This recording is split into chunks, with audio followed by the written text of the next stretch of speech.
Reverso. La verdad llega en pequeñas dosis.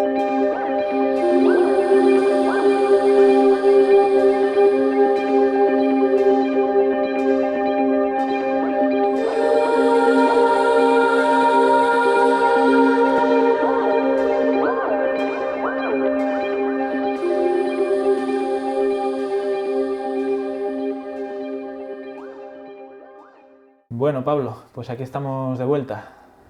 Aquí estamos de nuevo, sí, con ganas de nuevo de volver. Bueno, como hace ahora ya como más de un mes íbamos a grabar con Gloria, que bueno, que hoy ya iremos descubriendo un poco quién es, qué nos va a contar. En esos días pues tuvimos que aparcar nuestra actividad, porque bueno, hay cosas en la vida en las que, bueno, nos dice la vida que hay que parar, y creo que en un modo también de transparencia con quien nos escucha, con quien nos sigue, y también una transparencia con nosotros, pues es también informar de ello, ¿no? Y es que en mi caso, pues bueno, perdí a mi padre el 19 de diciembre, y bueno, como ya habíamos anunciado, ¿no? Tocaba parar para atender lo que sucedía en ese momento, tocaba recuperarse y tocaba volver, ¿no? Y ahora los que estamos, bueno, recordando también a los que no están, pero vamos a honrar también a los que estamos ahora aquí, ¿no? Y bueno, creo que también esto es una forma de retomar, bueno, lo que también nos ocupa a los que estamos aquí, ¿no? Recordando a los que no están, pero bueno, con ganas de retomar lo que hay ahora aquí, que me hago un poco lío, ¿no? Perfecto.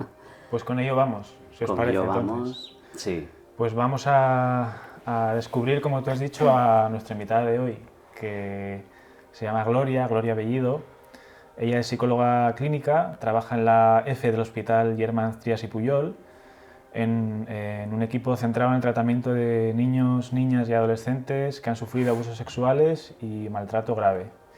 También es doctora en psicología y actualmente coordina la sección infanto-juvenil de la Sociedad Española de Psicología Clínica. Espero haberlo dicho todo bien. Y bienvenida a Reverso. Y bueno, pues que va a ser un placer charlar contigo sobre cuestiones de las que tienes mucho que contarnos y enseñarnos. Así que vamos con ello. Vale, pues muchas gracias.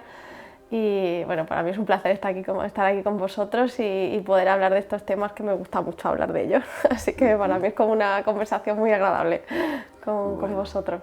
Bueno. Podemos decir algo del encuadre, lo primero, ¿no? Ya que estamos innovando.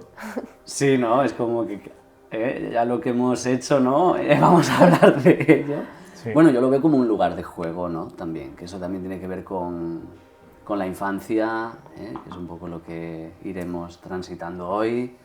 Y sí, creo que si algo tiene la infancia también es un poco esa espontaneidad, ese desencorsetamiento, ¿no? de las sillas y poder, bueno, volver un poco a esto, probar nuestra flexibilidad, menos más que otra.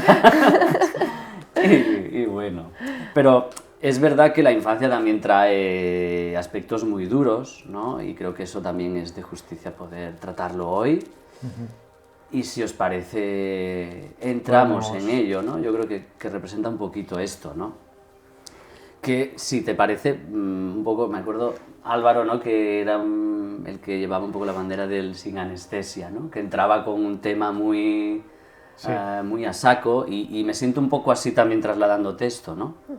Porque sí, hablábamos del juego como algo también muy bonito de la infancia y que es bueno traer, pero también hay, como te digo, aspectos muy delicados, duros, y uno de ellos tiene que ver con los abusos sexuales, ¿no?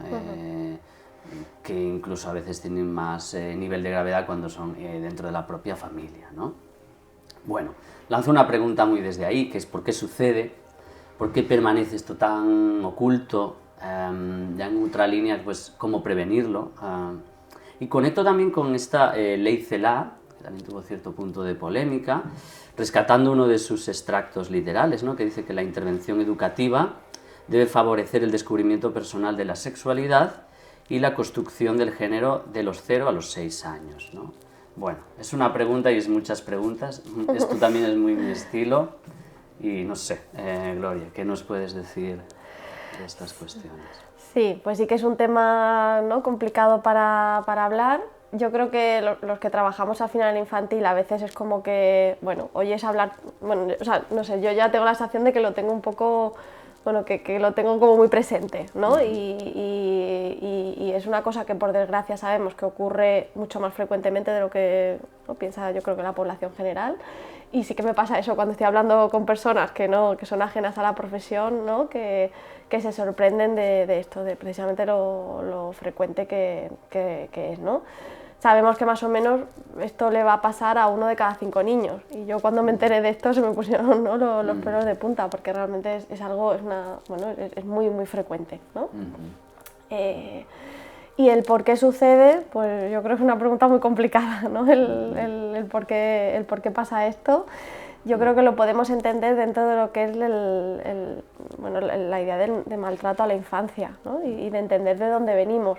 Venimos de una situación en la que, bueno, se entendía que estoy hablando de hace muchos años, ¿no?, pero que los hijos se entendía que era una propiedad de los padres y que tenían muy pocos derechos. De hecho, no sé si sabéis cuándo fue la primera condena que se hizo por maltrato a la infancia, que se hizo en 1800 me parece, alrededor de esa fecha, y se hizo apoyándose en una ley que había de maltrato animal, porque no había ninguna ley por el que se podía condenar el maltrato a la infancia, ¿no? Entonces, claro, si entendemos que venimos de esa situación, pues por desgracia los malos tratos a la infancia pues son algo muy frecuente, y los abusos sexuales se enmarcan dentro de aquí. De hecho, muchas veces, ¿no?, confundimos el concepto de la pedofilia con los abusos sexuales en la infancia, y realmente no tienen mucho que ver. Es decir, las personas que cometen los abusos sexuales muchas veces no es que no tengan una orientación sexual, no tienen esta filia, sino que se hace como una forma de control, de ejercer el poder ante personas que tienen muy pocos medios para poder defenderse, ¿no? Y esto es la otra parte de por qué se silencia. No, pensaba con esto que decías, Gloria, que a veces cuando uno intenta entender algo tan horrible, tira de como respuestas que zanjan el asunto y punto, ¿no? Y una sería como que toda la gente que comete abuso sexual infantil pues tiene que ver con las perversiones, en este caso la pedofilia, pero dices que no es así. No tiene nada que ver una cosa con otra. Y muchas veces las personas que cometen estos abusos sexuales pues tienen su pareja, tienen sus relaciones, ¿no?, tienen su vida sexual normalizada, no sé cómo llamarla, y aparte de esto cometen estos abusos, ¿vale? O sea que sí, efectivamente no tiene mucho que ver. Rescato lo del avance, ¿no? Hablabas del 1800, ¿no? Daría la sensación, bueno, lo pongo un poco en duda aquí para hablarlo, daría la sensación de que hoy día puede haber más casos, ¿no? O quizá es que se le está poniendo más palabras a esto, ¿no? Es decir, 1800 o principios de siglo, o incluso nuestra etapa, bueno, al menos diría de la dictadura, bueno, creo que hay como fases que diría que hoy hay más acceso a esa subjetividad de los niños, dicho así de otra manera, que pone más en la palestra todos estos dramas. No sé si es que hay más o es que se está atendiendo más esta cuestión, por eso sale, ¿no? Sí, yo creo que se está atendiendo más sin duda, ¿no? Yo creo que el otro día, por ejemplo, hablaba con un amigo mío que es antropólogo y le preguntaba esto, ¿no? Precisamente por entender un poco, ¿no?, si en otras épocas, en otras culturas esto cómo es considerado, y él también me hablaba que esto era algo como muy frecuente, ¿no? En otras culturas, en otros momentos pasados. O sea que no creo que es que ahora haya más, ¿no? Sino que, como tú dices, ahora pues, se le da más voz a los niños y a los adolescentes, se habla más del tema y esto hace que puedan salir más estas situaciones. De hecho, nos encontramos en la unidad donde trabajo que muchas veces los padres, las madres de los niños que vienen ya habían sufrido abusos sexuales en su infancia, pero la respuesta que tuvieron fue completamente diferente de la que se tiene hoy en día, ¿no? Sino que pues en muchos más casos eso estuvo silenciado, no lo pudieron hablar con nadie, o lo pudieron hablar pero no se les creyó, ¿no? O incluso se les culpabilizó. Y hoy en día esto por desgracia sigue pasando, pero yo creo que en menor medida, o al menos estamos intentando que esto pase en menor medida. En salud mental se habla muchas veces con otras muchas cuestiones de la transmisión intergeneracional. ¿En estos temas también se da? ¿Y cómo funciona? Bueno, claro, preguntas sí. muy generales, pero Sí. lo que podamos... Claro, no sé muy bien, esto nos lo preguntamos mucho, ¿eh? ¿Por qué pasa esto, ¿no? Y porque además nos encontramos con la situación de que muchas veces, personas que ellos mismos han sufrido abusos sexuales, tienen muchas dificultades de darse cuenta de que esto les está pasando a sus hijos, ¿no? Y con esto no quiero decir, o sea, creo que realmente es algo muy complicado a veces darse cuenta de esto. Yo creo que muchas veces es que no lo tenemos ni en la cabeza y no nos podemos imaginar que nuestro hijo o nuestra hija está pasando por esta situación, y de hecho mucho trabajo que hacemos con la familia es desculpabilizar, ¿no? de que puedan entender que, bueno, que es que era difícil que esto se le pasara por la cabeza, ¿no? Pero sí que llama más la atención eso en personas que ellos mismos han sufrido abusos sexuales, como también tienen a veces incluso más dificultades para verlo, ¿no? Y nos preguntamos mucho que cómo puede ser esto, ¿no? Si de los propios síntomas, ¿no?, que conlleva el tema del abuso, muchas veces es la disociación, y si esto también hace, ¿no?, que haya ciertas partes que, bueno, que ignores las señales de alarma, ¿no?, de peligro.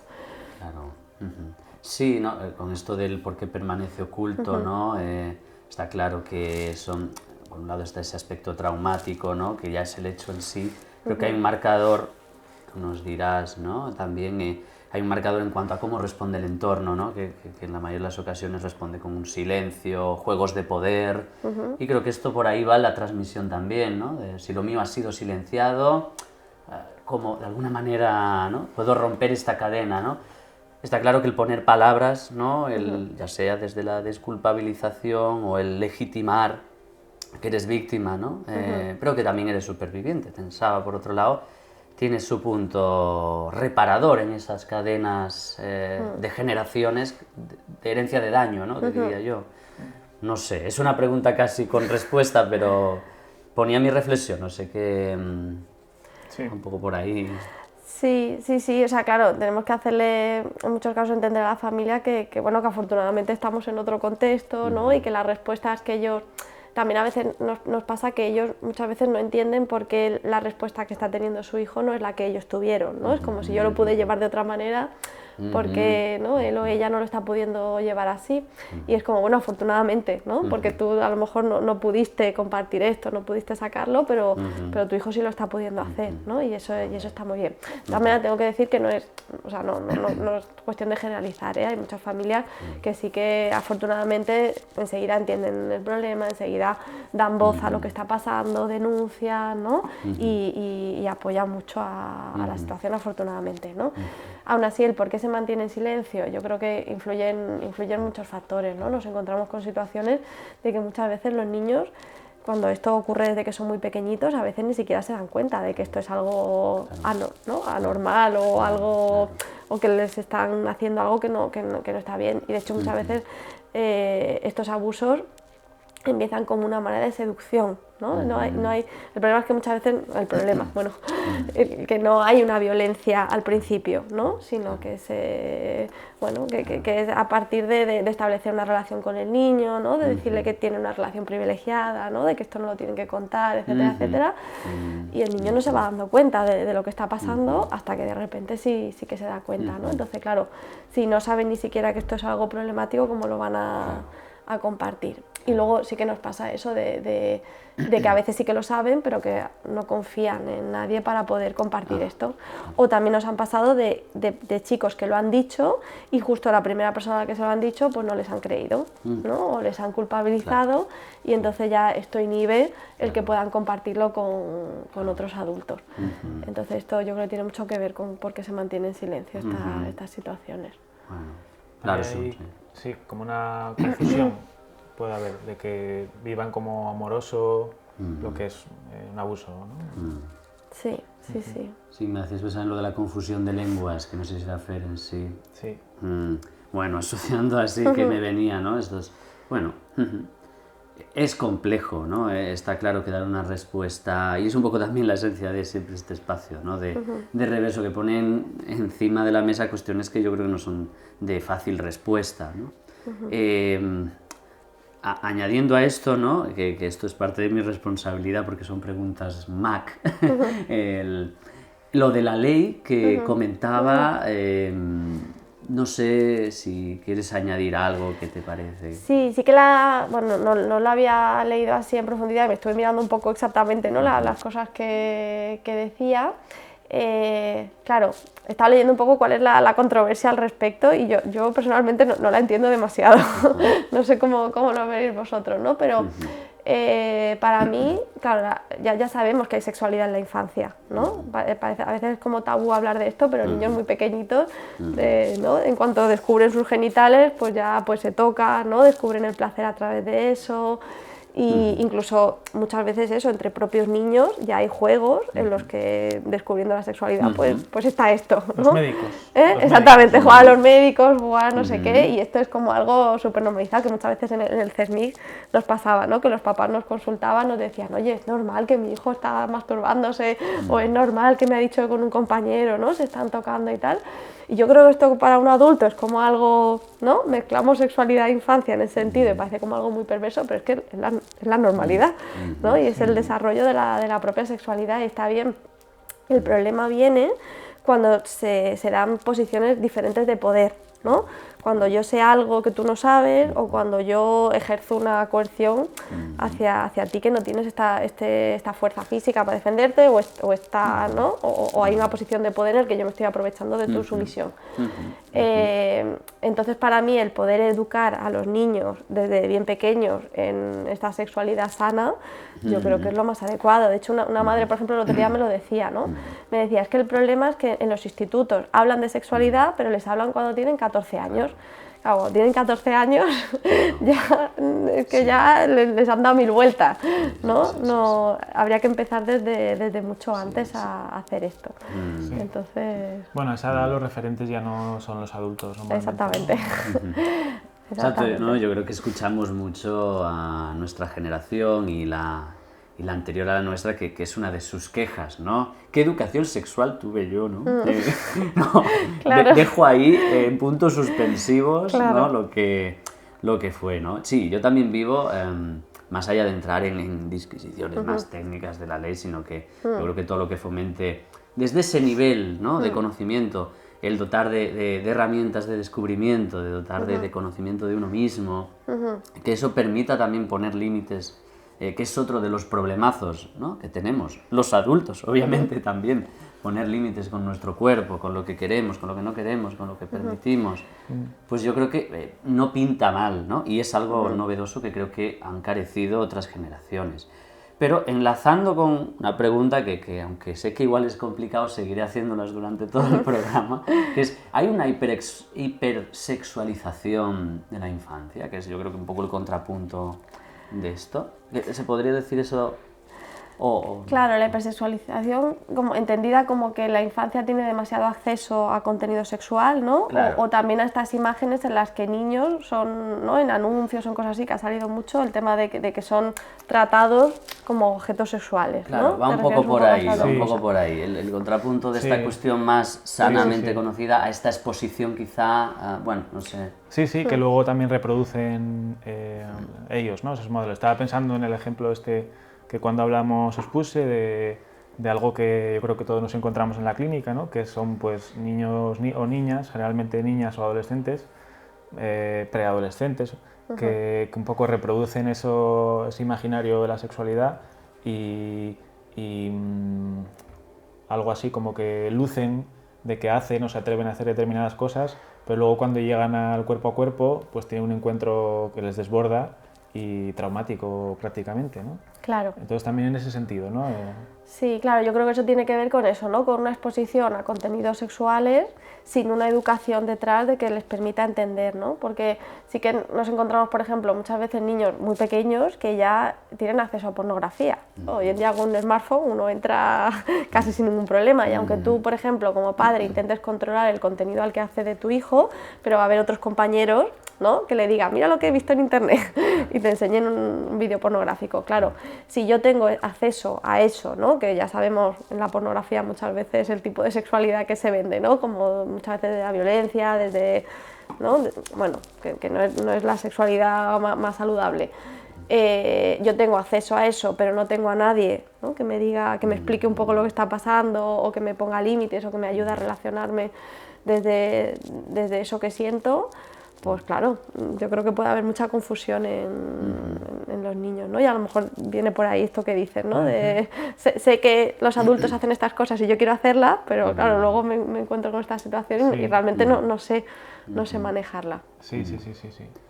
Yo conecto con mucha soledad también, porque si todos estos escenarios, tanto el que comentas Álvaro, ¿no?, como el que dices Gloria, también representa que hay mucha soledad en cuanto a ese regulador, que es el vínculo con el otro, unos padres, no desde lo coercitivo, no prohibitivo, sino un ayudar a entender, solo eso se puede dar en una relación, ¿no? Y quizá muchos de estos desfogues o exposiciones masivas a pornografía u otro tipo de contenido también están muy asociados, creo yo, a cierta soledad en los vínculos, ¿no? No sé, otro elemento que para mí, bueno, que es muy circundante a los tiempos que vivimos, ¿no? Los vínculos están muy dañados, pensando un poco sobreañadido a esto, ¿no? O sea, Pensaba, Gloria, del lado de las víctimas, digamos, si nos puedes contar, resumir, entendiendo que es como todo, ¿no?, muy amplio, ¿qué daños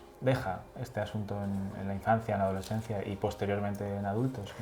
Bueno, pues muchos, ¿no? Porque ya sabemos que el haber sufrido algún tipo de trauma durante la infancia, a nivel de la salud mental, ¿no?, todas las consecuencias que eso puede causar, tanto en la salud mental como en la salud física de las personas. Entonces, claro, todo depende.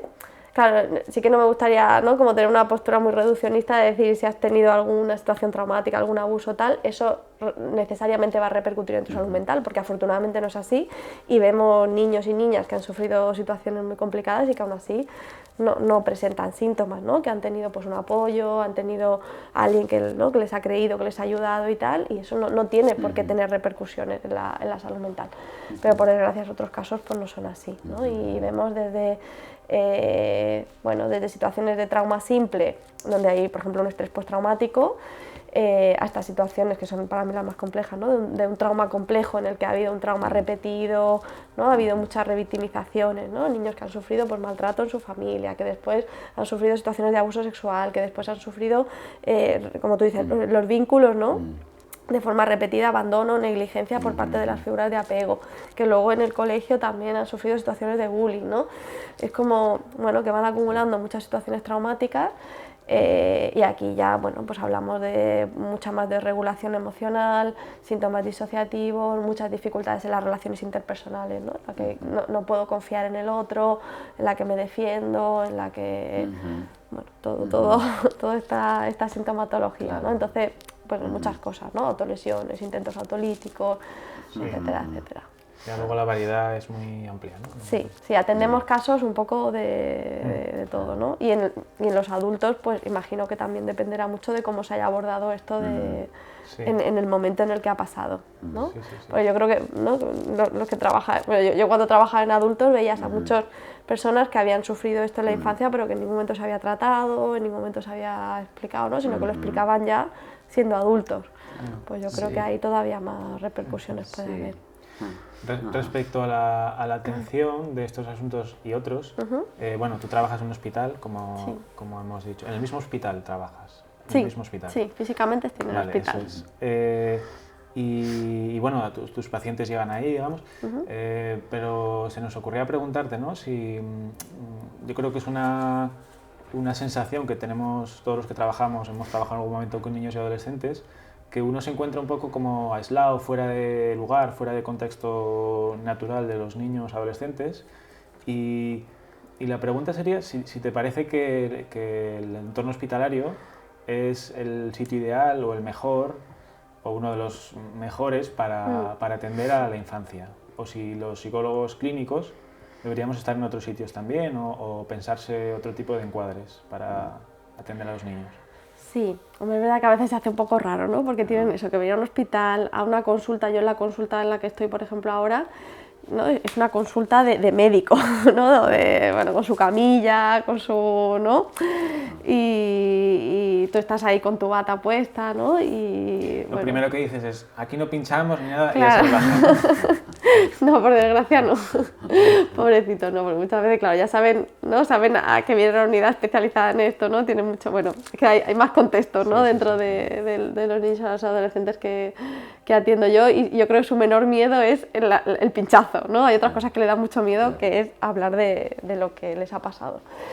Pero sí, es verdad que es un contexto que muchas veces, bueno, no invita, ¿no? A ser demasiado cálidos en la relación, que es lo que necesitan los niños y los adolescentes, y que además es verdad que el contexto sanitario les pilla súper, ¿no? Súper alejados, súper que no entienden. Normalmente no, bueno, afortunadamente no han tenido enfermedades, entonces tampoco han tenido relaciones con médicos y así. Claro. Y sí, es un ambiente un poco frío, a lo mejor, ¿no? Y sobre si es el mejor sitio o no, claro, yo creo que hay una parte que sí que yo creo que luego cada profesional es responsable de hacer el ambiente lo más cálido y acogedor dentro de lo que tenemos, de las condiciones que tenemos, ¿no? Y luego otra pregunta que nos deberíamos hacer es esa, ¿no? Si a lo mejor deberíamos luego estar en otros contextos, y yo ahí sí que creo que el contexto al final comunitario seguramente es mucho más cercano y mucho más fácil de acceder para los jóvenes y adolescentes. Muchas veces ya en cosas tan simples como el hecho de cómo me desplazo ahí, ¿no? Porque yo, por ejemplo, estoy en un hospital que está arriba de una montaña y que para llegar tienes que, ¿no? Claro. que es bastante complicado. Entonces, claro, si hubiera un centro que estuviera en el centro de una ciudad, ¿no? Que fuera mucho más fácil llegar, sí. ¿no? Que yo pasara por ahí todos los días y que lo pudiera ver, pues seguramente lo viviría de manera más cercana, ¿no? Y sería más fácil acceder. Bueno, es complicado, ¿eh? No sé, yo también me lo pregunto porque luego sí que el trabajo que hacemos también requiere de cosas que hay en los hospitales, o sea, médicos, enfermeras, ingresos, claro. Bueno, todo esto, ¿no? Entonces, no sé cómo se podría articular el asunto. Bueno, pensaba, cuando decías en esos lugares comunitarios, ¿no? Pensaba pues los colegios, ¿no? O sea, la parte educativa, ahí hay un elemento importante. Claro, pensaba también en esos hogares, ¿no? Claro, no es fácil, hay mucha flexibilidad, es decir, médicos, enfermeras, psicólogos, podemos tener eso de camaleónicos, ¿no? Porque al fin y al cabo, enlazando o volviendo al punto de antes, cuando te escuchaba, pensaba que parte de nuestro trabajo es en que enseñar, ayudar a volver a confiar, ¿no? Porque hay tanto daño vivido, tanto ataque, tanto no creer, ¿no? Descreídos, ¿no? Que lo más lógico, creo que como defensa es defenderte de este mundo tan hostil y escapar, ocultarte. Entonces pensaba que, bueno, que ir a esos contextos a intentar reparar algo puede ser una forma igual utópica o que implica mover muchos engranajes, ¿no? Pero bueno, pensaba por un lado por la parte que representamos aquí como psicólogos clínicos, ¿no? Bueno, la carencia que hay a nivel, que los gobiernos, los diferentes gobiernos dotan.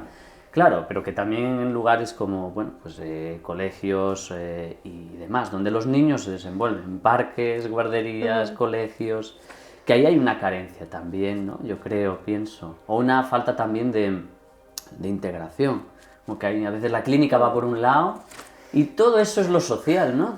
¿Qué sí. Cuando, no sé, ¿no? Como que hay falta no sé si es falta de compromiso político, no lo sé. Claro, yo creo que más que donde estamos físicamente, ¿no? Tiene que ver en cómo nos relacionamos también con el resto de la comunidad, ¿no? En este sentido que dices de los colegios, por ejemplo, la coordinación con los colegios, ¿no? Y yo creo que si los colegios también tuvieran como más formación en detectar estas situaciones, en saber cómo intervenir, bueno, yo creo que esto sí que sería súper importante, ¿no? Más que luego que tú estés físicamente en un colegio o que estés físicamente en un hospital, ¿no? Pero que a nivel de relación estés más cerca, claro. ¿no? No sé cómo decirlo. Claro. Sí. Bueno, también ellos si tuvieran más recursos también, ¿no? Que luego estamos todos... Pero bueno, pensaban, o sea, también parece que hago una pregunta y luego voy a la contra, ¿eh? Pero a ver qué pensáis, o a ver, en el caso de los niños que tú puedas atender, ¿no? Por esa temática tan específica, que también ir a un sitio que está fuera de tu contexto, donde ves a alguien con el que compartir ciertas cosas muy difíciles, con quien tienes una relación muy especial, y que luego eso quede un poco apartado y no se mezcle también tiene una función terapéutica, ¿no? No sé, vamos, a mí me horrorizaría, bueno, horrorizaría no, pero no me molaría mucho ver a mi analista por ahí, por todos los sitios que yo frecuento, por la comunidad, no me gustaría cruzártelo. Entonces también, no sé si también puede tener una función terapéutica en el sentido de que es más confidencial, como que lo depositas ahí y puedes seguir con tu vida. Bueno. Sí, yo lo pienso más desde una cuestión de enfoque, ¿eh? No tanto que el analista ande merodeando por allí a ver cómo está el niño o la niña, ¿no? Sino más una cuestión de enfoque. Cuando digo enfoque es que haya figuras, ¿no? Que ayuden a pensar también, ¿no? Pienso que una guardería, un colegio, una clase es una cuestión absoluta de dinamización grupal, ¿no? Entonces, los grupos generan muchos elementos, ¿no? Donde se ve, pues el bullying es un elemento tal cual, ¿no? Que es de un difícil análisis. Pienso más en cercanía de profesionales de cara a ayudar, ¿no? a gestionar estas cuestiones que después en el mundo adulto están retroalimentadas ya, ¿no? Cómo se gestionan los conflictos. Pienso más en eso, en acercamientos, ¿no? Y no tanto el psicoterapeuta individual, sí, lanzándose al lugar donde está, ¿no? Sino que si hace falta un psicólogo clínico en el plano individual, que esté, ¿no? Pero que también haya un poco de zona gris, ¿no? Que haya personas también, que a veces está todo como un poco segmentado, ¿no? Bueno, y no sé en tu día a día cómo lo vives con las coordinaciones, que sí, todos faltos de recursos, ¿no? Como decía Álvaro, ¿no? Pero no sé. Sí. Sí, o sea, claro, es verdad que esto que decías, ¿no? De que haya como espacios separados, yo creo que sí que es importante y es verdad que yo también viviría como muy raro, ¿no? Que mi psicólogo clínico estuviera, por ejemplo, en mi colegio, ¿no? Y estuviera ahí físicamente. No, yo creo que un colegio es un sitio que se va a aprender, ¿no? A hacer amigos, a pasármelo bien y tal, ¿no? Y que luego voy a otro sitio, eso, a hacer terapia y a sanar estas cosas. Pero claro, eso no quita que los profesionales que trabajamos entre nosotros y que estemos muy en contacto, y en el caso de los niños yo creo que y los adolescentes es todavía más fundamental, porque al final también el cómo les ayuda su medio también va a determinar mucho la evolución, ¿no? Es decir, yo puedo trabajar un montón con un niño en consulta, pero si luego va a su colegio y en su colegio pasan ciertas cosas, pues mi trabajo va a servir de bien poco, ¿no? Entonces yo esa parte de coordinación sí que me parece súper importante. Yo lo que pienso más es cómo hacer más accesible la salud mental a los jóvenes y a los niños, ¿no? Cómo hacer que esté aquí o esté allí, pero que el adolescente sepa dónde tiene que pedir ayuda, ¿no? O que sepa que estos recursos están disponibles. Si le pasa esto y esto, que sepa dónde ir. Yo creo que esto sería como lo más importante, ¿no? Porque muchas veces es verdad que no lo saben. Claro. Tocando con esto, sobre todo los adolescentes, que yo creo que ya tienen una voz de la vida más fresca, casi como un pequeño adulto ya, ¿no? ¿Crees que, y digo en plural, ya creéis que se les escucha en cuanto a esto que dices, ¿no? La accesibilidad, cómo se diseña, ¿no? Hoy día se diseñan miles de protocolos, miles de acciones. Dentro de estos protocolos, ¿hay alguna voz de, bueno, pues me gustaría que el CESMIC, Centro de Salud Mental Infanto-Juvenil, fuese, joder, pues decorado de esta manera, con este tipo de... ¿Crees que la voz de los adolescentes... ¿Y qué crees que no? ¿Y qué te parece Hombre, esta yo creo ausencia? Que sí que se les debería escuchar mucho más, porque al final, o sea, ellos nos pueden decir mejor que nadie lo que necesitan, ¿no? De los diferentes recursos, y yo creo que a la hora de diseñar estos recursos sí que se les debería dar más voz. De hecho, estaba pensando en el tema este de cómo en ciertos países, sobre todo en países anglosajones, sí que se tiene muy en cuenta el tema de lo que es la participación joven. Bueno, la participación en general de los usuarios, ¿no? De todo, ¿no? Porque creo que esto también tendría que ser en adultos y en todas partes, ¿no? De escuchar al usuario del servicio. Y en este sentido eso, ¿no? Como poder preguntarles activamente qué es lo que, ¿no? qué es lo que piensan, qué es lo que necesitan, qué cosas cambiarían y tal. Yo creo que nos daría mucha riqueza, ¿no? Porque al final siempre somos adultos tomando decisiones para su bienestar, pero sin contar con su voz, ¿no? y yo creo que sí que tiene mucho que, ¿no? que poder aportar en este sentido, bueno, los niños, los adolescentes y las familias, ¿no? Y yo esto sí que, por ejemplo, intento hacerlo en consulta a nivel de lo que pueda, ¿no? De qué te ha parecido la sesión de hoy, qué es lo que necesitarías, ¿no? ¿Cómo crees? Cuando tienen que tomar muchas veces, bueno, es que además en la problemática que yo atiendo, claro, tienen que tomar muchas decisiones acerca de temas de juicio, de si denunciar, de si no denunciar, de muchas cosas. Y bueno, que no tiene tanto que ver con esto de los servicios, ¿no? Pero sí que es esta parte de escuchar, lo que ellos tengan que decir. Me queda un poco pillado en lo de la accesibilidad, que yo creo que trae al hilo también una pregunta que teníamos pensada, ¿no? Porque la accesibilidad quizás tiene una cara B, que puede ser que puede tener sus efectos negativos también, ¿no, Pablo? Sí, no, bueno, pero claro, antes de eso, ¿no? Sí. Claro, hay una pregunta que la vamos a matar con estas preguntas de difícil respuesta, ¿no? Pero parecería rara esta pregunta con lo que llevamos hablando, ¿no? Pero realmente le veo sentido igualmente, que es que ¿qué les pasa a los niños? Es decir, ¿qué les pasa, no? Pero ¿qué les pasa en el sentido de, bueno, pues que la demanda a día de hoy, ¿no? Antes cuando comentábamos que quizás se le pone más nombre, más foco a su subjetividad, ¿no? Tan negada en otros tiempos, ¿no? Pero cuesta ver, es normal, yo creo que nos hagamos esta pregunta, porque ¿qué les pasa? Porque es que la demanda de atención en salud mental, creo que tú igual manejas mejor los datos, ¿no? No sé en qué niveles se ha duplicado o triplicado, sobre todo las urgencias, los casos de intentos de autolisis bueno, las ideaciones de muerte, incluso los suicidios, es tremendo, ¿no? Claro, hay, es una pregunta también esto, ¿qué les pasa? Pero ¿hay en este sentido una mayor intervención o es necesaria una mayor intervención o esta mayor intervención se está tornando en cierta iatrogenia, cierto daño, se está descuidando algún tipo de atención y se está hiperatrofiando otro tipo de atención? Sí, que tiene que ver con la accesibilidad también, ¿no? De que Claro. a veces el hacerlo más accesible hace que haya como más demanda, ¿no? Y no saben muy reverso bien. la cuestión, ¿no? Claro. La cosa de los carriles de la autopista, ¿no? Que pone más carriles. Y cada vez se va... Sí, no sé, yo pensaba ahora, me venía la imagen de que si alguien va a un instituto y pregunta quién tiene ansiedad de la clase, probablemente, no sé, todos levantarán la mano. Claro. Y imagínate que con una idea, no pienso que es lo que tú piensas, evidentemente, pero con una idea muy, en principio, como caritativa, pues los derivaras todos a salud mental, ¿no? Entonces eso lo haría más accesible, pero quizás tampoco sería lo más solución. adecuado. Bueno, ¿cómo ves tú este tema? Sí, es un tema complejo. A ver, yo creo que, claro, a ver, yo para mí, esto es una opinión totalmente personal, ¿eh? No basado en nada. No basado en la evidencia. No basado en la evidencia, exactamente. Yo creo que como con todos los temas, a veces hay una cuestión un poco de tendencias, ¿no? Y es verdad que durante mucho tiempo se ha tendido a no hablar de la salud mental, ¿no? Del estigma, de que nadie hablaba de esto, de que ir al psicólogo, ir al psiquiatra era, ¿no? Un tabú y era lo peor del mundo.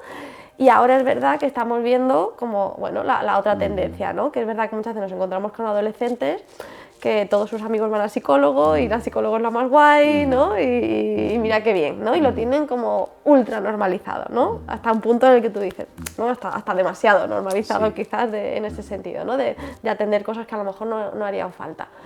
Pero claro, yo lo veo como una tendencia normal de la sociedad, ¿no? Que muchas veces hay este movimiento como de péndulo, ¿no? De que vamos de un extremo a otro y yo espero, ¿no? Que llegue un momento en el que esto como que vuelva a su cauce normal, ¿no? Esto es una idea, y otra idea que tengo, sí que tengo la sensación de que a veces nos alarmamos, ¿no? De decir, Dios mío, estamos como hiper, ¿no? atendiendo o se ha duplicado la demanda y tal.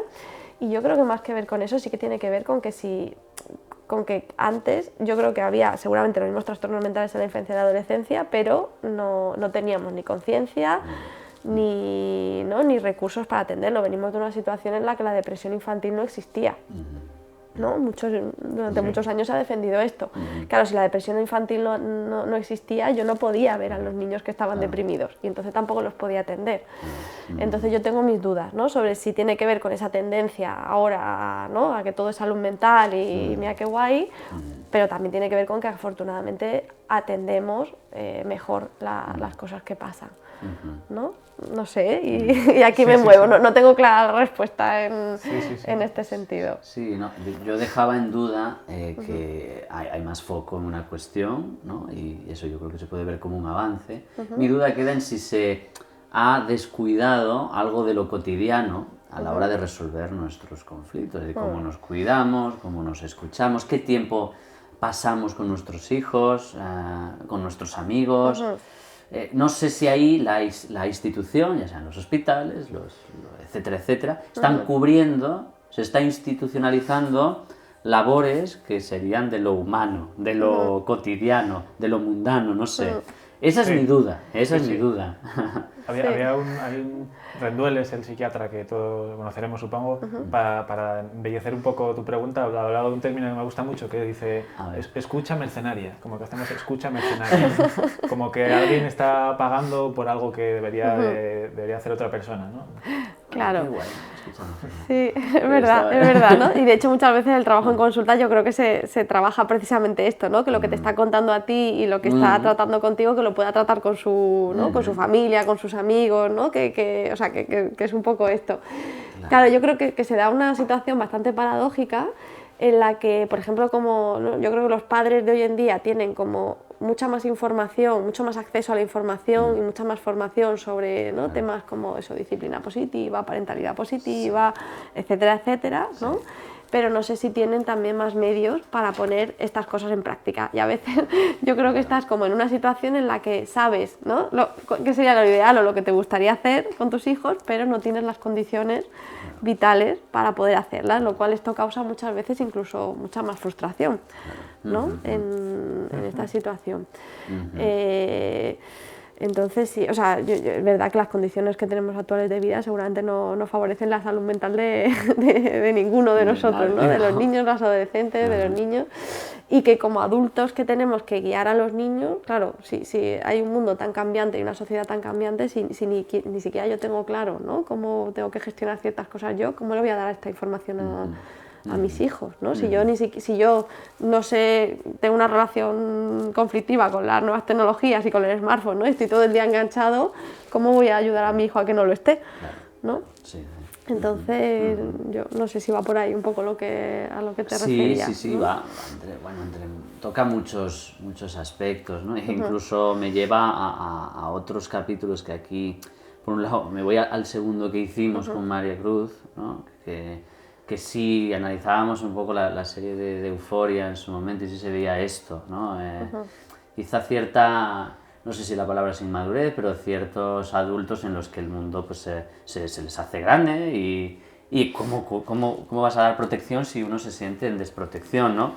Y ahí entra como cuchillo y mantequilla pues todo esto que has nombrado, ¿no? Palabras técnicas y personas técnicas, mercenarios de la escucha, ¿no? Etcétera, ¿no? Y sí, para mí responde, ¿no? Y que es algo muy cambiante y que, bueno, también hay que ir con cautela.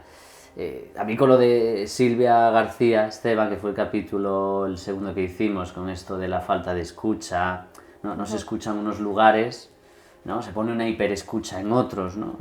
Pero lo importante que es esto que decías, ¿no? Al fin y al cabo, cómo se diseñan los lugares de ayuda, no hay escucha, ¿no? Y con lo del... Ya acabo de enlazar, me vino lo del... Uno de los últimos libros que salieron por ahí en el, bueno, no sé si mainstream, no tan mainstream, que es el libro de Malestamos, ¿no? Sí, que hay muchos malestares generales, ¿no? Que, de cierto modo, podría haber un riesgo de cierta individualización del malestar, cuando, bueno, ¿quién no...? Y entonces, bueno, son matices y asociaciones que se me iban viniendo según te escuchaba, ¿no? Una de tantas. Por eso es complejo, creo, que lo que preguntamos. Sí, lo que pasa es que eso no me gustaría caer. Yo creo que a veces hay como esta idea, ¿no? De los adolescentes de hoy en día son muy frágiles, no toleran el malestar, todo. Bueno, no sé, habría que verlo bien a través de estudios, pero yo no tengo esta visión tan negativa de la adolescencia y creo que ya sabemos mucho, ¿no? de siempre cuando se hacen presentaciones sobre la adolescencia siempre se pone esta frase de Sócrates, no sé si conocéis, ¿no? De los adolescentes de hoy en día son horribles, ¿no? Esto y tal. Holgazanes, ¿no? Sí. Y volvemos continuamente a esto, ¿no? Hay que ver los adolescentes de hoy en día. Sí. Y yo la sensación que tengo cuando trabajo con adolescentes es que incluso, ¿no? Personas que han pasado por situaciones muy complicadas con esto, jolín, pues yo los veo personas, ¿no? Con muchas fortalezas, con muchos recursos, y creo que nuestra misión como profesionales de la salud mental es tener una visión optimista y positiva sobre esto, ¿no? No ver toda esta parte de toda esta fragilidad. Se han comido una pandemia con patatas. Exactamente. Sí. Que tocó ahí en su línea de flotación, venía ahora, ¿no? Claro, esto seguramente sí que ha hecho que se incremente la demanda, ¿no? De una manera lógica, eso está claro. Yo te he escuchado antes parentalidad positiva, no sé muy bien lo que es, pero ahora nos aclaras eso. Pero te lanzamos también la última cuestión, ¿no? que tenemos pensada, que bueno, como todo lo que hay en este mundo, pues se intenta capitalizar, y la cuestión de la parentalidad, tú bien lo sabes, que es una que está a tope últimamente, ¿no? En cuanto a la cantidad de ofertas, de pues, manuales, recetas, aparatos, bueno, de todo, para la crianza. Al fin y al cabo, muchísimas técnicas, métodos, bueno. Y el psicólogo, la psicóloga, en este punto es un poco como el amo del saber y la referencia, donde pues seguramente te has encontrado un mogollón de padres, madres que te pregunten cuántas horas puede usar mi hijo la tablet o lo que sea, ¿no? Sí, las pautas, las famosas pautas. Sí, exacto, como si tú tuvieras el criterio, ¿no? Y bueno, queríamos preguntarte como tu opinión sobre este asunto. Qué difícil es ser padre o madre hoy con todas estas cuestiones, y bueno, ¿qué piensas un poco de esta cuestión? Claro, esto es a lo que me refería con no sobreinformación, pero luego muchas veces dificultad para meterlo, porque es verdad que hoy en día, yo he sido madre hace poco, y es verdad que te encuentras como bombardeado, ¿no? Por cosas que esto tienes que hacerlo, esto no tienes que hacerlo, ¿no? Como mucha información sobre un montón de temas. De hecho, bueno, con mi pareja es muy gracioso que a veces hablamos porque había el asesor de lactancia, el asesor de temas de alimentación, el asesor de sueño, ¿no? Como que necesitaras un montón de gobierno, ¿eh? Exactamente, un montón de cosas que te enseñaran a ser padre o madre, ¿no? Que también realmente te genera un montón de inseguridad, porque claro, es como, jolín, pues si hay un asesor de tantas cosas, significa que todo es súper difícil y que yo solo no lo voy a poder hacer, ¿no? Yo creo que te genera un poco esto. Y luego, este acceso a un montón de información que muchas veces también es contradictoria, ¿no? Y bueno, que todo esto, eso, que el querer hacerlo bien, ¿no? Que es lo que yo creo que todo padre o toda madre quiere hacerlo lo mejor posible con sus hijos, pues muchas veces es muy complicado, ¿no? Y esto, bueno, lo que hablas de la parentalidad positiva también tiene que ver con esto, ¿no? Como con técnicas de crianza, que en teoría estás como siendo respetuoso, ¿no? con el desarrollo de tu hijo, y le estás educando, ¿no? Le estás dando disciplina, pero de una manera afectuosa y cariñosa. Esto es lo que es la disciplina positiva, que está súper bien. Yo creo que es algo, o sea, la parentalidad positiva yo creo que es algo que está súper bien, y que los que trabajamos en infantil al final hay una parte de trabajar esto con los padres. Pero claro, depende de cómo lo trabajes, ¿no? Si lo trabajas desde esta forma así como capitalista que tú decías, ¿no? Y desde el manual de instrucciones, ¿no? Eso puede generar todavía más inseguridad en los padres y en las madres, por lo que tú dices, ¿no? Que a veces te piden como cosas como muy pero ¿qué hago, no? ¿Cómo gestiono esta situación? Exactamente dime lo que tengo que hacer, ¿no? O dame instrucciones concretas de cosas, ¿no? Bueno, de eso, de cuántas horas de tablet, o si puedes jugar este videojuego o no sé qué. Y yo creo que aquí, como profesionales de la psicología clínica, yo creo que nuestro papel es devolver esta responsabilidad a los padres, ¿no? Y decir que ellos al final son los que mejor conocen a sus hijos, los que mejor saben, y que nosotros lo que podemos hacer es ayudar a que entiendan, ¿no? A que entiendan lo que le está pasando a su hijo, a que entiendan, ¿no? Cómo funcionan las dinámicas familiares, a que entiendan también lo que les está pasando a ellos como padres, ¿no? Cuando se enfrentan a ciertas tareas, pero que en ningún caso estamos para decirle, ¿no? Tú con tu hijo tienes que hacer esto o lo otro, ¿no? Porque yo creo que eso lo que hace es infantilizar a los padres y a las madres, y no les ayuda a ejercer este papel de darle seguridad a sus hijos qué es lo que necesitan. Pero sí, efectivamente, yo creo que se aprovechan un poco de esta situación y hay como un millón de, ¿no? de manuales y de cosas que intentan como paliar esta inseguridad que tienen. Sí. Y por otro lado, que, o sea, de acuerdo con lo que has dicho, pero que tampoco lo sabemos. No, exactamente. La sociedad piensa, ¿no?, que sabemos cosas que no sabemos, y que el saber psicológico, psiquiátrico, lo que se quiera, pues es uno, y hay otros muchos que son pues la experiencia, bueno, que hay otras fuentes, ¿no? Entonces... Sí, igual caigo también en reduccionismo, ¿no? Pero cuando te escuchaba pensaba que la palabra límites, que parece que son normas férreas, ¿no? Un límite tiene que ver con la ternura también, con fortalecer una confianza, un vínculo, para que cuando haya que poner un límite hasta aquí, ¿no? Lo viva alguien como algo cuidado, ¿no? Claro, que parentalidad positiva, que a veces estos nombres que yo rescato, tiene algo también obviamente de positivo, que hace tiempo esto ni se nombraba y los daños eran irreparables. Entonces, que creo que suene y que aparezca en la palestra, pues como digo, creo que es un poco la línea de hoy también, ¿no? Cosas que estaban fuera de la conciencia, ¿no? Pero es verdad que podemos pasarnos de tuerca, ¿no? Con poner nombres demasiado marketingianos a algo que, joder, se me viene Winnicott a la cabeza, ¿no? Como la base de un buen holding, sujetar y un buen handling, que es cierta ternura y cariños, ¿no? Sí. Y madre suficientemente buena. Exactamente, no perfecta. Exacto. Claro, Sí. fundamental, ¿no? Que creo que lo que tú decías, esos protocolos o esos asesores de la infancia te generan una inseguridad quizá por querer ser, y en tu caso que recientemente, no sé si te puede llevar a una presión de ser la madre perfecta, ¿no?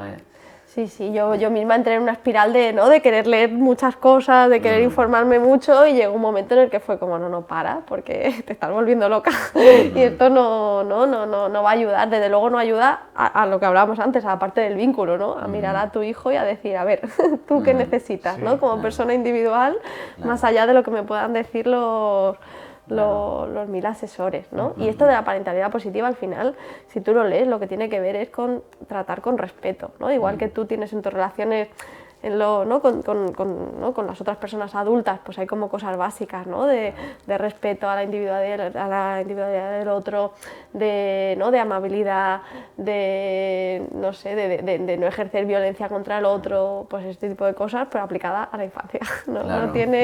No tiene mucha más ciencia que esa. Sí, y que no es como, pensaba que no es como una cosa teórica, ¿no? Que es más bien algo actitudinal, y dependiendo de las relaciones que tú hayas tenido, pues sabrás cuidar, aunque tiras muchos libros, y al revés, ¿no? Claro. Sí. Bueno, estamos cerrando. Sí, es verdad, que saliendo un poco de guión, pensaba, ¿no? que en todo momento ha salido algo como de lo complejo, ¿no? Y aquí somos 3 psicólogas clínicas, psicólogos clínicos, y en esto lo complejo, ¿no? Pensaba que hay por ahí sobrevolando el tema de las especialidades. Lo digo porque me salgo de guión, ¿no? Pero hablábamos de los recursos, y no sé si esto entraría dentro de una hipertrofia. ¿Qué piensas? Porque me parece importante.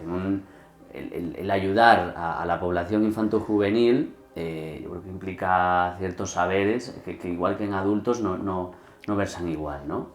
Yo me preguntaba, ¿no? que si está en vías la especialidad de psiquiatría. Bueno, ya está, obviamente, ya está en funcionamiento.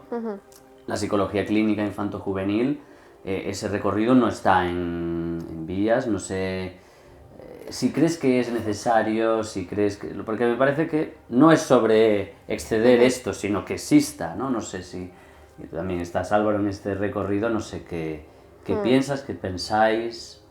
Sí, yo si me preguntáis a mí, a nivel personal, yo creo que sí que es necesaria, ¿no? Porque, y creo que no es una opinión compartida, o sea, yo he hablado con muchos compañeros, ¿no? y tienen bastantes miedos, por ejemplo, que si sale la especialidad de psicología clínica infanto-juvenil, que haya todavía más escisión dentro de la profesión, ¿no?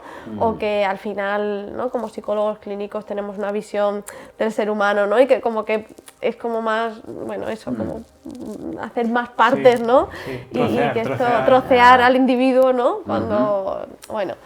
Pero es verdad que luego a nivel práctico, ¿no? La sensación que yo tengo es que en la residencia, bueno, aprendes un montón y aprendes también de niños y adolescentes, pero para mí se queda corta, ¿no?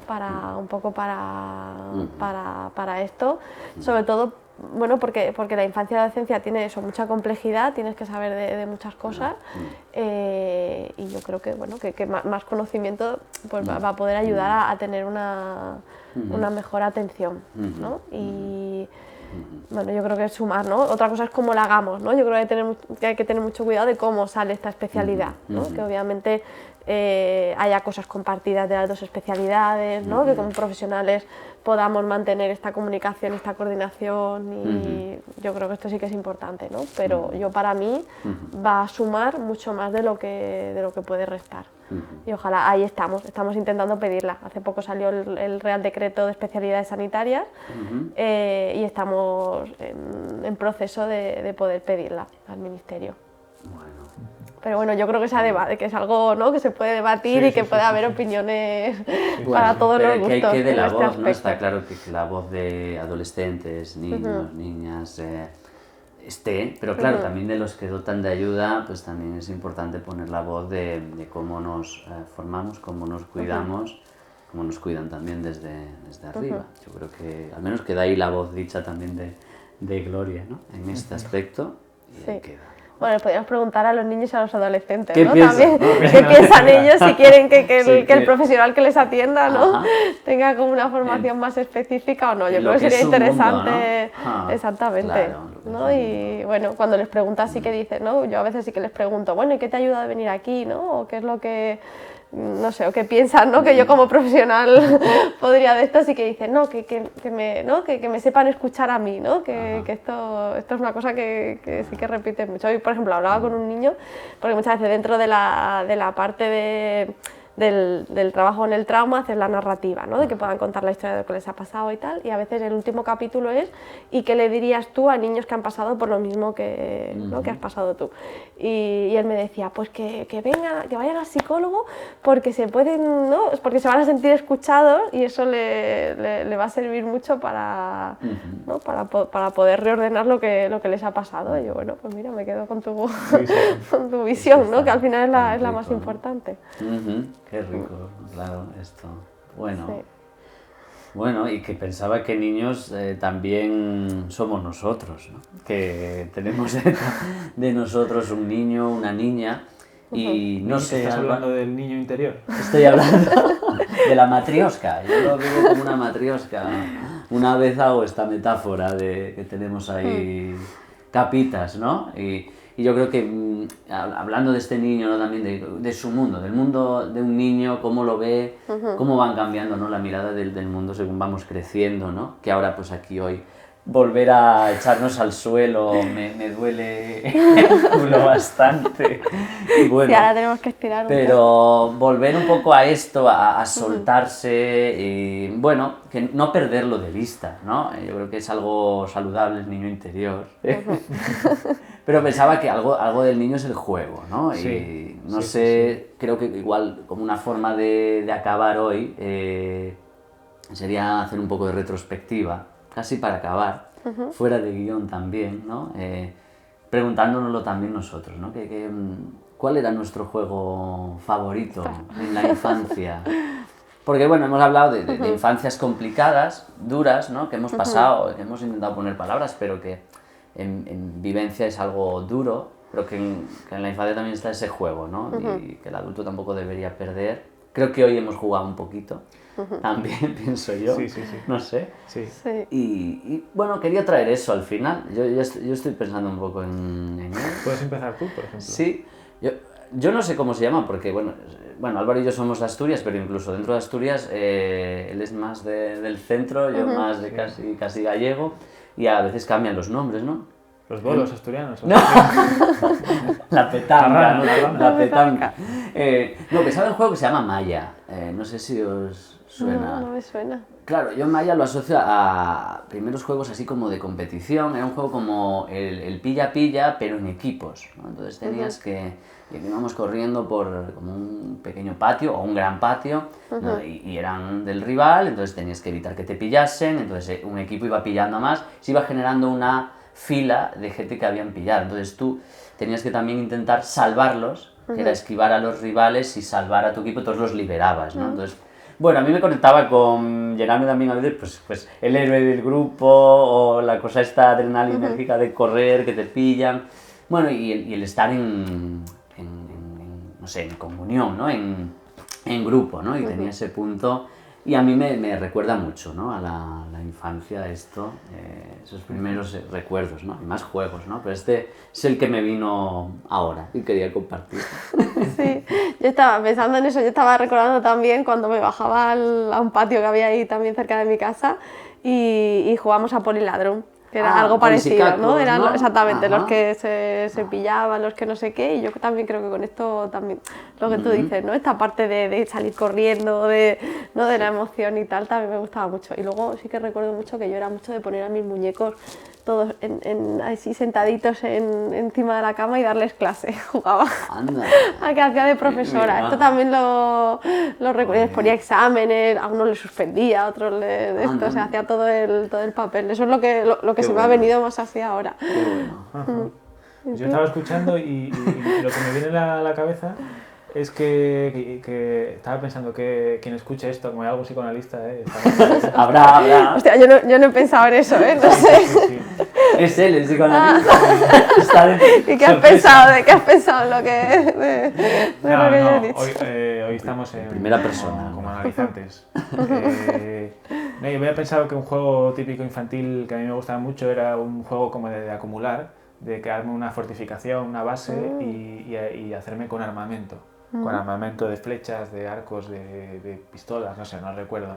Y es curioso porque nunca lo usaba. El juego era solo construir la base militar, como llamarla así, pero luego nunca atacaba, ¿no? El juego era ahí que Sí, has dejado ahí material. sí, material de análisis. Bueno, Pues con este momento lúdico, ¿no? sí, nostálgico también, ¿eh? Sí. Pues iremos acabando. Agradecerte de nuevo que nos des este espacio de juego y de aprendizaje también, Gloria. Así que, bueno.